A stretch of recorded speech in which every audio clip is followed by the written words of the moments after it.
Hey there, Magic in the Room listeners. Before we get started with today's episode, I wanted to let you know about an opportunity to get a Magic in the Room hat. Yes, you heard me correctly, a free Magic in the Room hat. Well, it's not really free. You have to do a survey first. Go to magicintheroom.com. We have a survey there. Should just take a few minutes. We are looking for information from you about what you like about the podcast, what you wish we would do differently, and would just love to hear any other ideas that you have. So again, magicintheroom.com.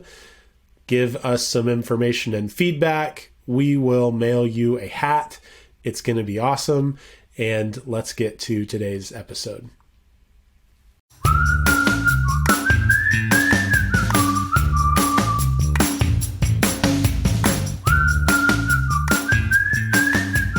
Magic is found in every room where people connect over a shared purpose. In this weekly podcast, Luke, Hannah, and Chris explore the role of purpose, courage, mindset, and culture in every leader's quest for transformational performance. Hello, welcome to Magic in the Room. I'm Chris Province.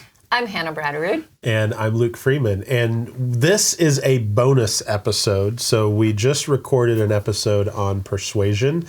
And we hit on, like, if you're a good guy and you're a leader, how do you persuade people? And talked about some great tactics on how we can help get people over that hump to really believe things differently and change their behavior. And that was the last episode of our series on emotional intelligence. But we got to thinking, we didn't really talk about like the flip side of the coin, which is how do you persuade the unpersuadable?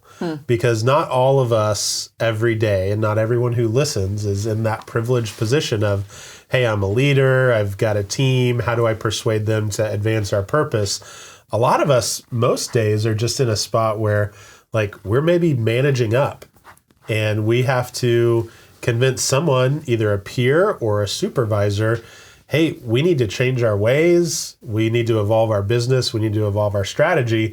And we know that we've found people in the course of our journeys. I know I've run across a few who are pretty unpersuadable and oftentimes even like disagreeable, not fun to work with. And so ran across an article, and this is pretty recent in the Harvard Business Review by Adam Grant, who's kind of a renowned organizational psychologist. And he gives a case study and talks a lot about Steve Jobs and the people around him and his team and how they persuaded someone who, for better or worse, pretty ego-driven, visionary, successful at a lot of things, but not the easiest person to work with.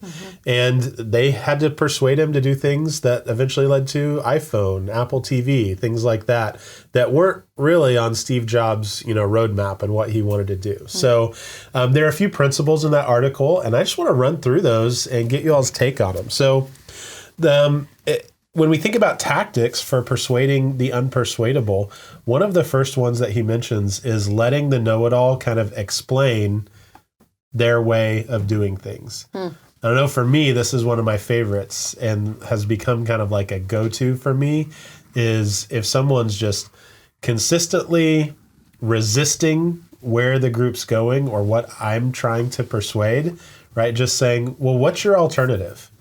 Help us explain the vision that you have.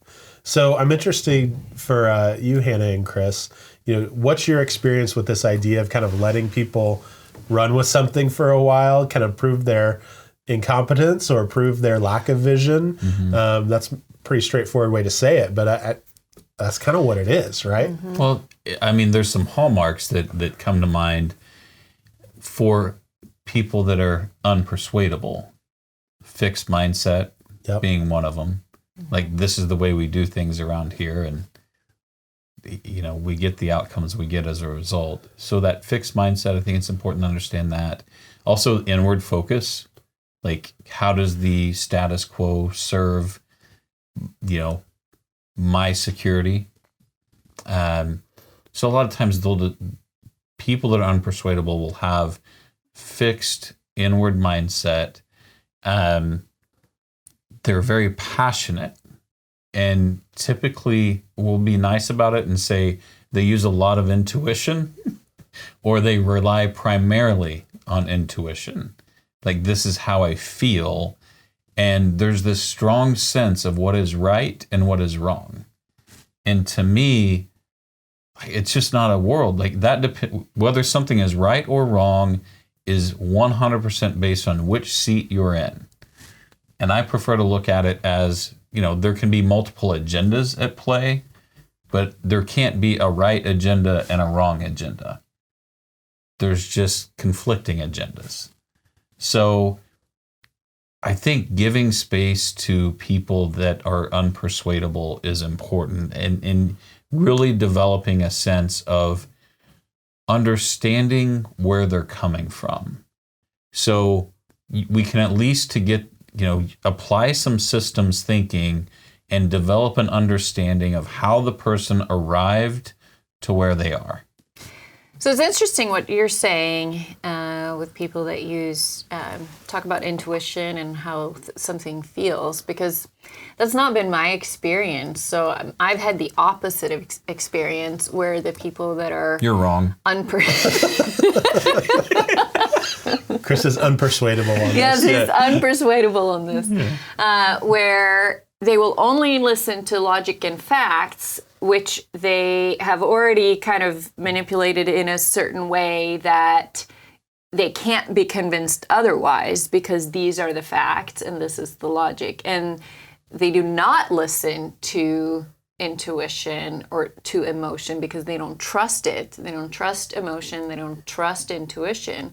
And we've talked about system 1 and system 2, and maybe, system 1 is that more primal system where really is where our intuition comes from, right? So I think it can go either way, but I think a common denominator is a certain level of stubbornness that maybe comes from, I think a lot of these things come from fear to a certain extent, right? If I allow someone to persuade me, then it's a sign of weakness, or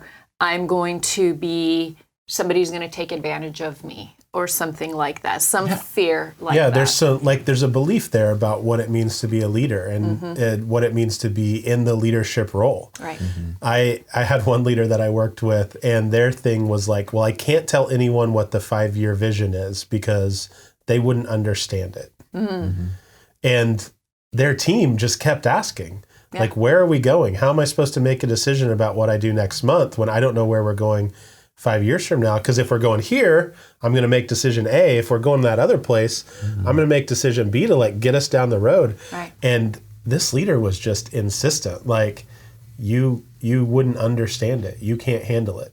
Now, fact is, they probably didn't have a very good plan that they weren't sharing. But I do think a large part of what drove that response was this belief about what it meant to be a leader. Yeah. And that the leader was supposed to be that person at the helm with the plan, with the map, and everyone else's job was just to kind of execute. Right. Sure. I think whether the situation is someone that's high intuition or high logic, a lot of times there's also there's no reason to question how I've gotten to where I am, because the way I do things have always moved me forward. So why ever question that? Like, I'm a CEO, I'm a COO, I'm a president, I'm a director, whatever. Like, I am where I am because of how I've gone about things up to this point. Yeah.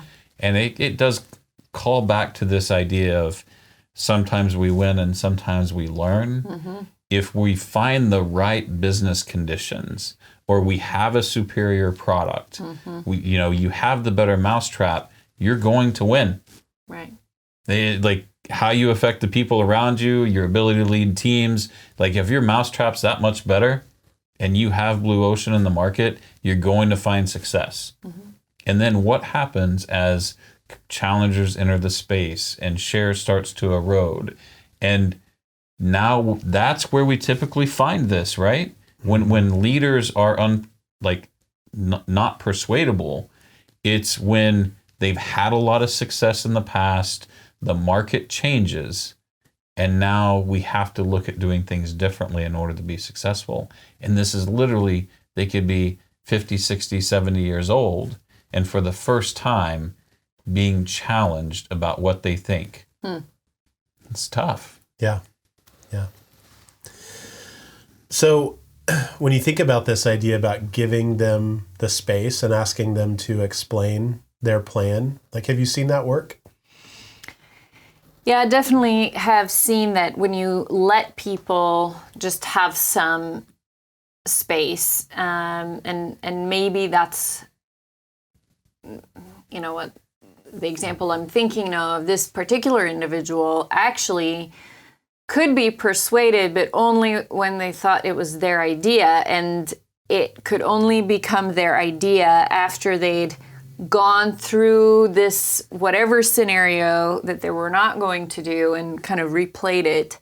And I do think there's a, you know, psychological component here too, where, you know, a lot of it comes from fear, and then also we all have this need to feel seen and heard, right? And so if I give you some space to argue your point, whether I agree with it or not, but I allow that to happen, you know, this person may feel the need to feel seen and heard and actually come down off of it because it's, okay, at least it's being acknowledged, right? And so at that point, they might be able to move forward in a different direction. Because they might have argued themselves into thinking that maybe what you were trying to persuade them of actually was a good idea, because now they think it's their idea. Right. Well, and if you're someone who your go-to is to resist change or resist being persuaded, and all of a sudden, you know, you're being asked for what's your alternative to this idea, you know, you quickly realize, well, coming up with a good alternative is a little harder than just disagreeing. Yes. And so I've seen this work mostly in peer groups. You know, if you have someone in a peer group, really put that person on the spot and say, well, next week, will you just tell us your alternative? Because I don't quite understand it. Like, they'll come back with I thought about it. I think we should, you know, try out your thing. And here's some ideas for how it can be better, you know, and they realize, well, shoot, I'm going to have to create something if I'm really going to keep disagreeing. Well, and then to some extent, then you're creating an environment where an outcome can be co-created, which is also a really powerful way to bring people along, right? If they have some ownership and some say and participation. So even if maybe it didn't start out that way, by this person coming back around and then maybe having their own suggestions on how to improve on it, there's a co-creation that happens. Well, and I want to jump in there and say, like, the value of creating space to understand that agenda is also to find common ground. And once I have the common ground, I can do exactly what you said, Luke. I can say, you know, do you perceive this challenge or constraint to be primary? Okay, if we can get to that level of agreement, then we can at least get to, awesome, now what are we going to do about it? Yep. And now we throw in that collaboration so those situations where we're leading into a COO or a president or, you know, whoever we're reporting to, like, it is very much once we find the common ground, that collaboration, it's like an extra effort sort of collaboration. There's some heavy lifting involved. So, like, I think that's something to accept. Like, it's a heavy lift to persuade the unpersuadable. Like, we're going to have to document a lot. We're going to have to collaborate heavily. We're going to have setbacks along the way, because it kind of keeps going to this, you know, damn it, I know I was right the first time. And they keep trying to, like, draw back to where we were because that was safer than moving forward. So as leaders, it's that common ground, high collaboration, and then thinking about that implementation intent to where if I want to fully address this constraint, I have to break it up into consumable parts and take those very tiny steps. Do not try to move 100 yards all at once and transform the system. Like, it's a bunch of 1-inch transactions that, once they're all achieved, transform the system. So you have to iterate from this very nascent place with someone that's not comfortable with being persuaded. You have to break it all the way down into whatever step is acceptable, whatever size iteration that person can handle. That's where we have to start. And then celebrate the shit out of the evidence provided by that implementation or intervention. Yeah, so Grant in the article calls that playing catch with the leader. And so he was talking about, how Apple TV was initially being developed. And the person who was kind of driving the thought leadership of it, he said, would just kind of play catch with Jobs, and like Jobs would come back with a question. All right, here's another question. And they kind of co-created it together, but in all these small increments. Yeah. And he took all that a step further and said, well, if you have someone who's really unpersuadable, they should be the one who's driving the project. And so the success in this situation in the article was Jobs is the one that actually took on ownership of driving this new product that was going to go to market. Now, the thought leader, like, his name wasn't on the top anymore of who owns the project, but he was consistently asking those little questions, doing that playing catch. So all those iterative little steps would keep moving forward, but it essentially calmed down the unpersuadable leader because they were in charge, right? So oftentimes people do have this need that their name's on it, that they're the boss, right? And if we let them be the boss, we can nudge them along on those step by step. And, if their need for kind of status, title, whatever is continues to be met, like, they'll work with us a little bit different. Right.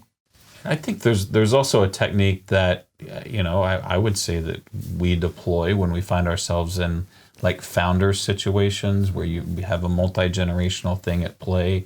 A lot of times it's about legacy to founders, and what does it mean for my name and how I've spent my life's work. And they're really unpersuadable because they're protecting their legacy.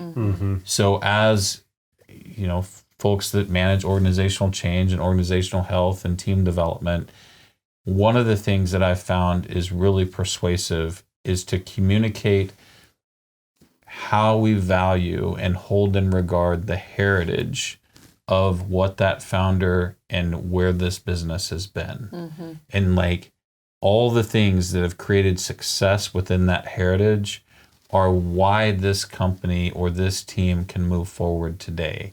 It's how the places we've already been and the values already ingrained in the DNA create opportunity and that positive potential.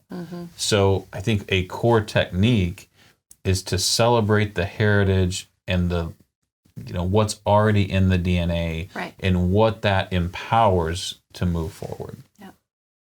Yeah.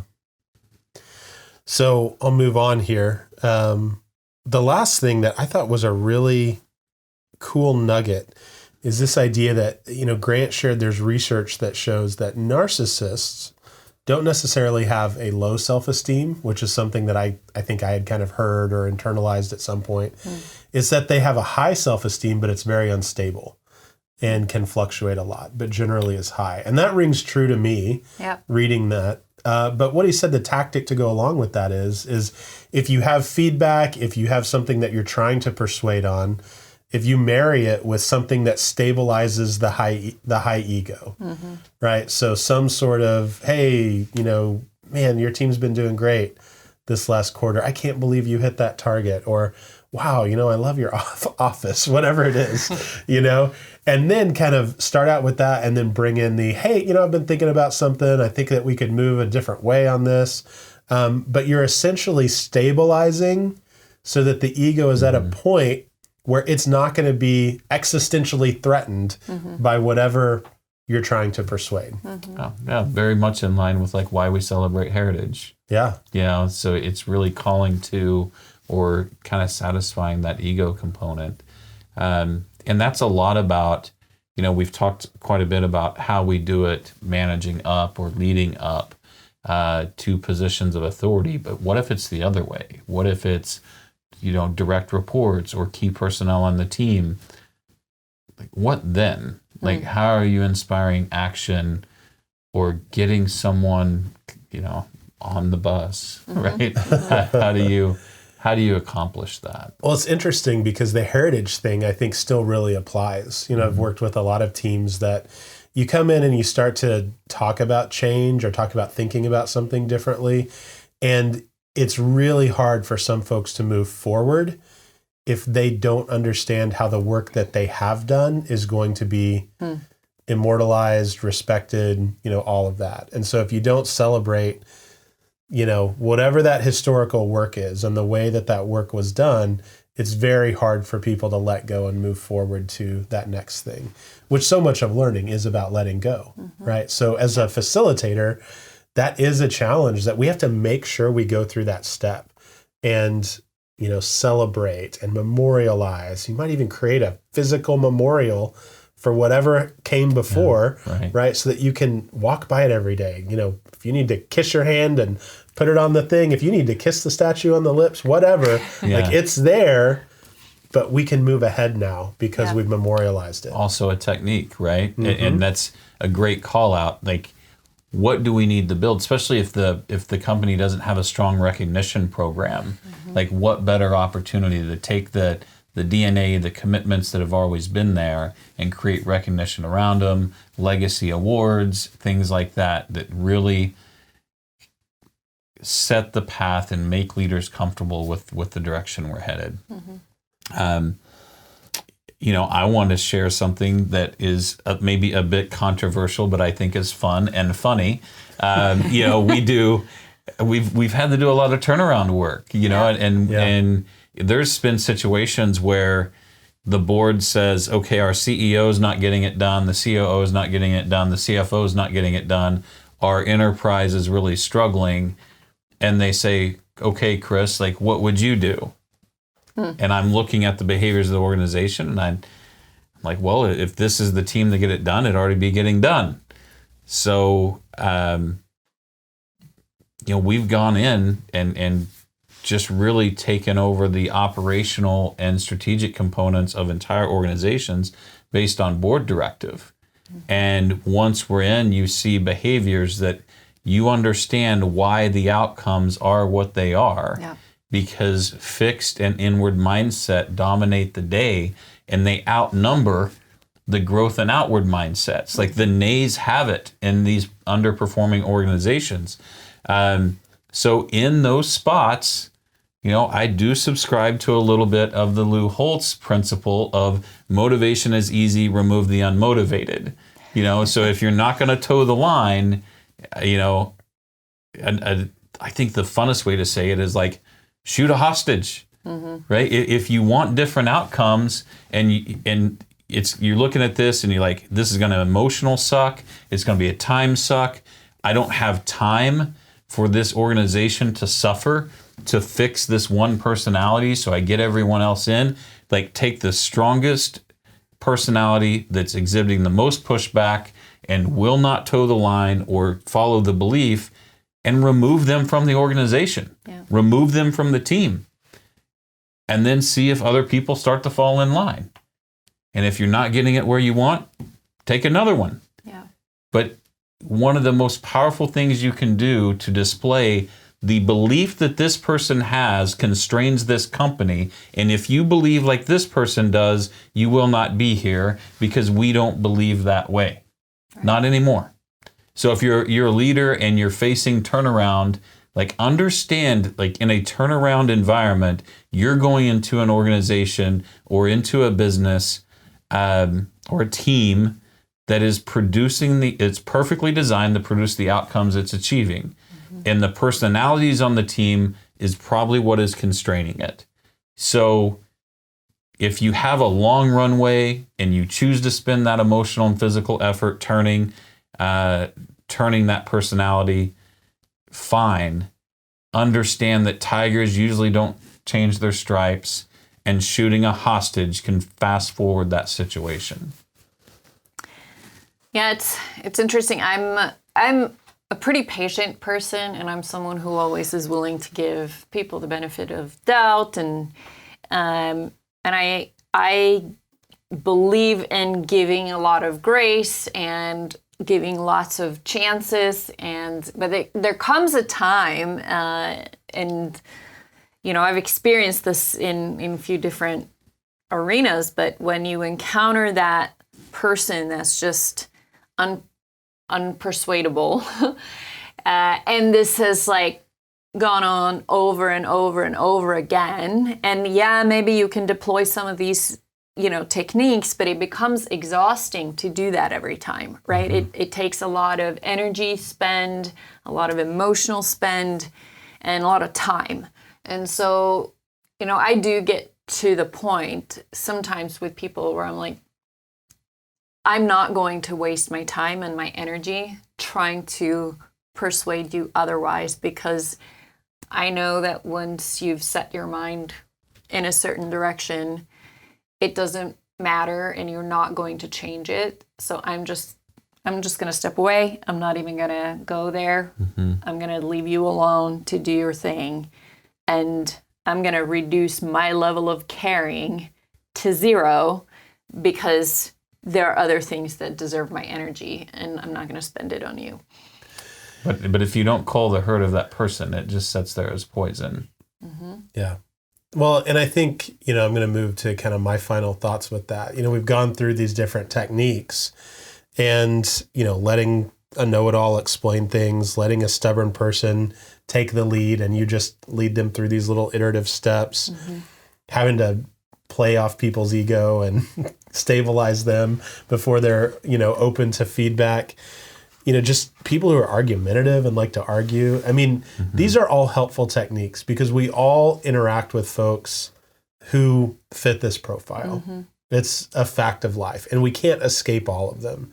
But I guess my takeaway is that even just talking through this, like, I know that there are people who are listening who this defines the major problem that they're trying to solve every day at work. There's someone that they're managing mm-hmm. who's like this. And it doesn't matter if it's a peer, a boss, someone on their team. And I would just say to that person, like, at some point you have to have some boundaries. Mm-hmm.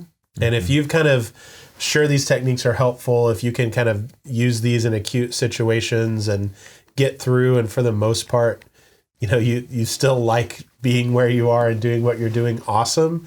But I also want to say, like, these people are probably, as Chris said, the tiger's not going to change its stripes. Mm-hmm. That happens very seldom, right? And when it does happen, we hear some sort of motivational story about how they, saw Jesus on a piece of toast or whatever, right? And they changed. But, like, don't count on that, right? I have people that I try and coach all the time, like, you have to have a boundary here, and it might mean changing your job. Mm-hmm. And we can talk about how to influence change with this person all day long, but like the biggest thing you have control over, the biggest lever is like, just get out of there. Mm-hmm. And I know that's easier said than done, but I mean, that's my takeaway, is that dealing with unpersuadable people day in and day out is a great fit for very few people. Yeah. Some people love it, right? If you're a communications director for a politician and you love it, great. Use these techniques. Right. But if you're just trying to get a product out there, trying to get a project done, and this is defining all day, every day, like, you might think about getting out of there. Mm-hmm. Yeah, and I love that take on boundaries, this whole idea of, you have to, if it's a direct report, taking this, coach them up or coach them out, using the tools available through whatever your corrective action process may be, something in your professional expectations or code of conduct to stimulate that interpersonal corrective conversation. And then if it's an upward problem, then it is that decision about, is this the place for me? And going back to, do I emerge a conversation about this being the place for me, or do I let it go? Let the eagle come every 2 weeks and drop a check on my desk and transact, right? Like, those are the choices. Mm-hmm. Because being miserable only impacts me. Right. Nobody else cares that I'm miserable. So I can bitch about it, make everybody else around me miserable, take it home with me, let it poison my personal life, or I can let it go and transact, or I can emerge a conversation where I'm at. But it's like understanding those boundaries. I love that. I'm going to take that away and really like what it means for who I'm supporting is having conversations and utilizing the tools at my disposal through corrective actions. What it means going up is evaluating, is that the place for me? Do I emerge the conversation or accept it and transact? Yeah. Hannah, what are your final thoughts? Well, really for me, it's just about being clear on what are the relationships that really deserve my best energy, and is it worth it? That's it. That's the question. Yeah. Well, thanks for everyone who's listening today. We all have unpersuadable people in our lives, and so hopefully this is helpful to you. If you have someone on your team that you do want to talk about, what does performance management look like with someone like this? Is it time to let them go or not? Reach out. Happy to have some conversations around that. We do work like this every day with organizations and would love to connect with you if we can provide any value and help. So thanks for listening. And Chris and Hannah, thanks for the chat. You bet. Always. Till next time. Till next time.